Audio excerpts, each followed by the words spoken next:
Tá fuair an Aerfort Bhaile Átha Cliath I lár na tréimhse is gnóthaí riamh faoi láthair agus thart ar 1.8 miliún paisinéir ag dul trí chríochfort an Aerfort idir an 8 de Nollag agus an 5 de Anar.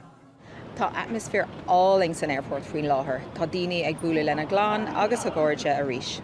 Master go méid dé domhnigh an láis gnóthaí ribh an Nollag agus 110,000 paisinéir le dul tríd an Aerfort an lá sin. Ach bhí go leor daoine ann a réir chomh le fáilte a chur roimh na taistealaithe.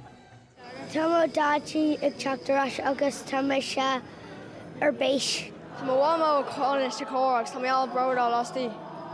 Inniu ba nachil cethir muid ag teachtarás an Portugal inniu agus bhaid siad ag teachtarás go an Nollag. Ní chunig muidíd a gcóir féidir 5 nó 6 bliain. Mar is gná dún for Aerfort Bhaile Átha Cliath ar lá Nollag an tain lá den bhliana chúntar é.